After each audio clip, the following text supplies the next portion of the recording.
السلام علیکم پیارے بچوں، چونکہ آپ کو پتہ ہی ہے کہ کووڈ-19 کے حوالے سے آج کل لاک ڈاؤن چل رہا ہے۔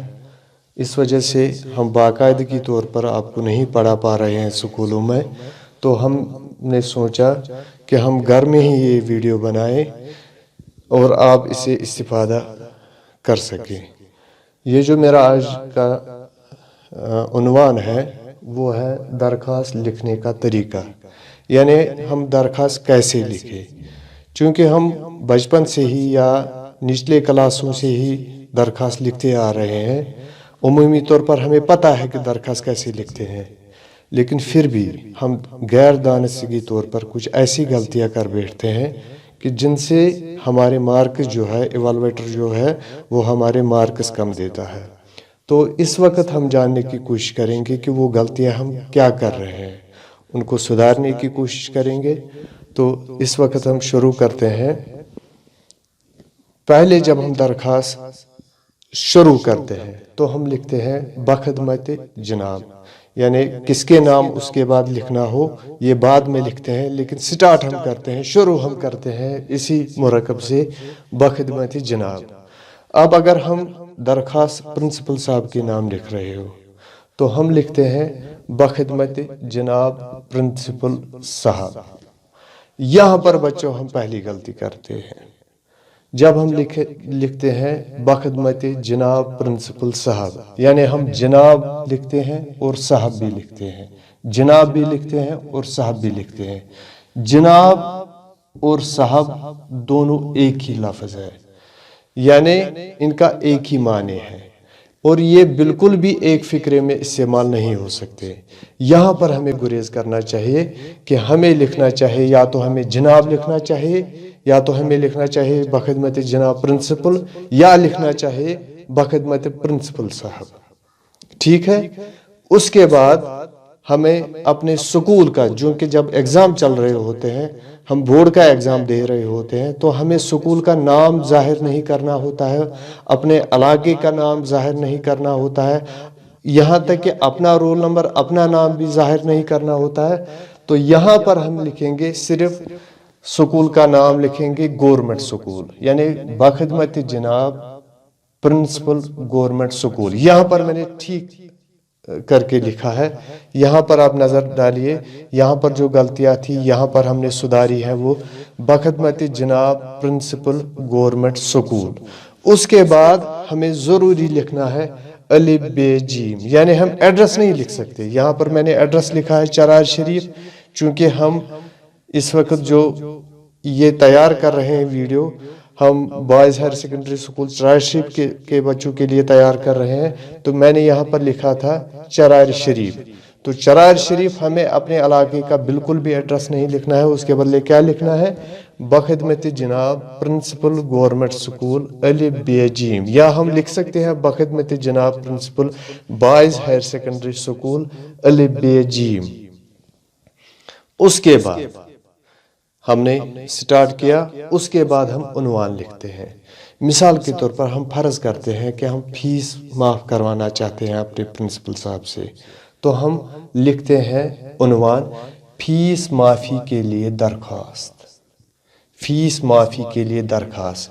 اس سے بہتر فقرہ ہے، اس سے بہتر جملہ ہے اگر ہم لکھیں درخواست برائے فیس معافی، یعنی عنوان میں لکھے درخواست برائے فیس معافی، اس سے بہتر رہے گا یہ فقرہ۔ اس کے بعد ہم لکھتے ہیں جناب عالی۔ یہاں پر میں ایک اہم بات آپ سے بتانا چاہوں گا، ہماری بچیاں جو ہے وہ اکثر یہ غلطی کر بیٹھتی ہے۔ اگر ہماری پرنسپل عورت ہو تو ہم لکھتے ہیں، وہ لکھتی ہیں جناب عالیہ، یعنی جناب عالی کے بجائے لکھتے ہیں جناب عالیہ۔ یہاں پر آپ اس بات کا خاص خیال رکھیں، یہ جو جناب ہے یہ عربی سے لیا گیا لفظ ہے، اور اگر ہم جنابہ لکھتے ہیں تو یہ جو ہائے مختفی ہم لگاتے ہیں یہ فارسی سے لیا گیا ہے، یعنی ہم عربی اور فارسی سے لیے گئے حروف سے کوئی مرکب نہیں بنا سکتے، اس لیے یہ سراسر غلط ہے۔ یہاں پر آپ کو لکھنا چاہے، یہاں پر ہم کو لکھنا چاہے جناب عالی، چاہے پرنسپل ہماری عورت ہو یا مرد ہو۔ اس کے بعد ہم درخواست سٹارٹ کرتے ہیں، شروع کرتے ہیں۔ عمومی طور پر ہم لکھتے ہیں مودبانہ گزارش ہے، میرا باپ ایک غریب آدمی ہے، جیسے کہ ہم روایتی طور پر، یا جو لکھنا ضروری ہوتا ہے، جو بچہ غریب ہو جو اس کو لکھنا چاہے، جیسے کہ میرا تعلق ایک غریب خاندان سے ہے، میرا باپ نہایت ہی غریب آدمی ہے، آپ کو پتہ، میرے اور بھی بھائی بہن ہیں جو مختلف کالجوں اور سکولوں میں زیر تعلیم ہیں۔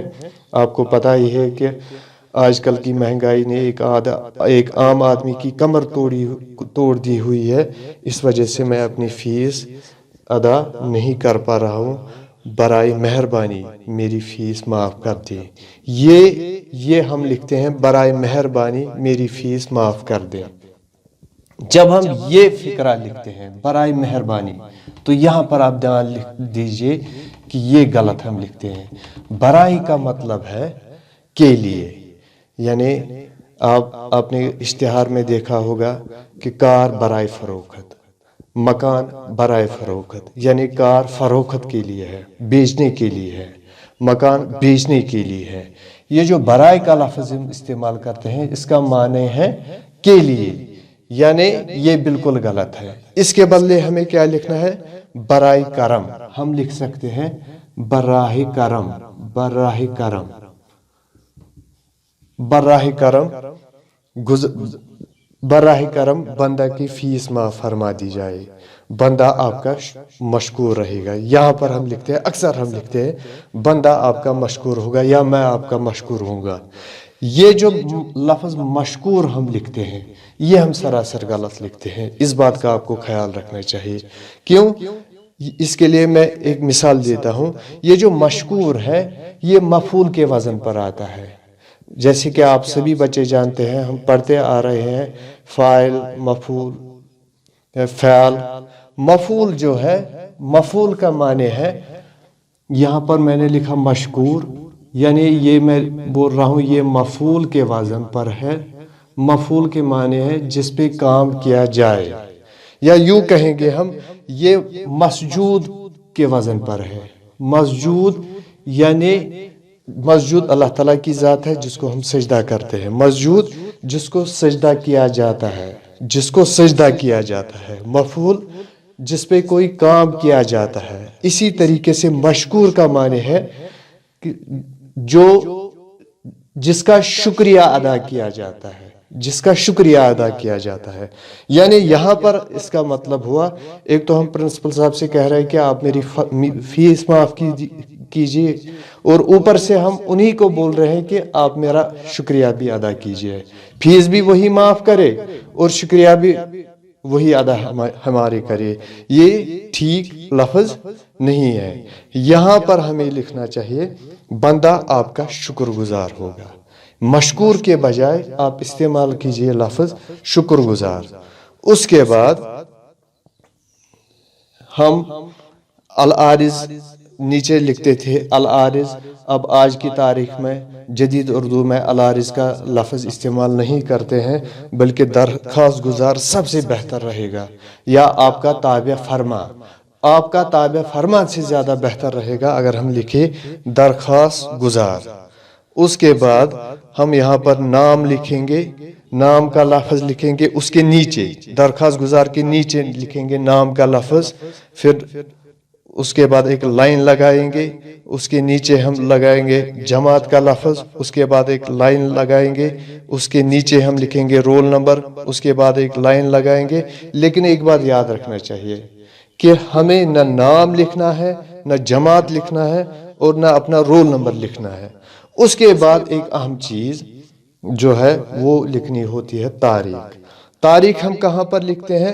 تاریخ یہ جو درخواست گزار ہے اس کے سامنے بالکل دائیں طرف ہم تاریخ لکھیں گے۔ تاریخ لکھنے میں ہم اکثر غلطی کرتے ہیں، ہم لکھتے ہیں مورکھا، ہم لکھتے ہیں مورکھا۔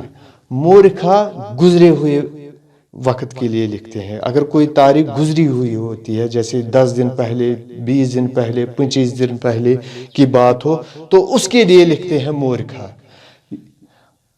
مورخہ نہیں لکھنا چاہیے بلکہ ہمیں لکھنا چاہیے بطاریق، یا اگر بطاریق کا لفظ بھی استعمال نہیں کریں گے، کچھ بھی نہیں لکھیں گے، سیدھے تاریخ لکھیں گے۔ بطاریق بھی ہم ڈیلیٹ کرتے ہیں یہاں پر، سیدھا ہم تاریخ ہی لکھیں گے، لیکن تاریخ لکھنے میں بھی ہم غلطی کرتے ہیں۔ مثال کے طور پر آج اپریل کا مہینہ چل رہا ہے، ہم لکھیں گے 20 اپریل 2020، یہاں پر سن کی علامت لگاتے ہیں اور پھر حمزہ کی علامت لگاتے ہیں۔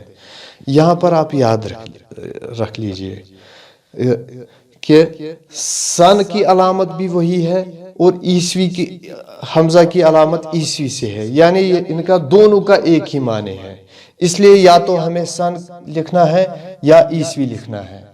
اور دوسری بات، ہم تاریخ انگریزی ہندسوں میں بھی لکھ سکتے ہیں، اردو ہندسوں میں بھی لکھ سکتے ہیں، لیکن ایک بات ہم کو ذہن نشین رکھنی چاہیے کہ جب ہم مہینے کا نام لکھیں وہ ہم اردو میں لکھیں۔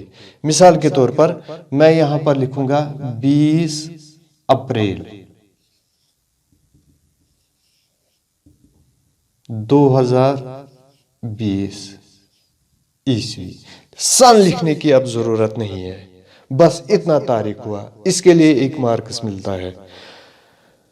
مجھے لگتا ہے کہ ہم نے دیکھ لیا کہ ہم خط میں کون کون سی غلطی کر رہے تھے، یا غیر دانستگی کے طور پر ہم سے کون سی غلطیاں ہوتی ہیں۔ انشاءاللہ الرحمن وہ اب ہم آئندہ نہیں دہرائیں گے۔ اس کے ساتھ ہی میں سلیم نیازی آپ سے اجازت چاہتا ہوں۔ انشاءاللہ الرحمن اگلی ویڈیو میں ہم پھر ملیں گے۔ اگر آپ کو یہ ویڈیو پسند آئی ہو تو اس کو لائک کیجئے گا اور زیادہ سے زیادہ شیئر کیجئے گا تاکہ باقی بچے بھی مستفید ہو جائے۔ والسلام۔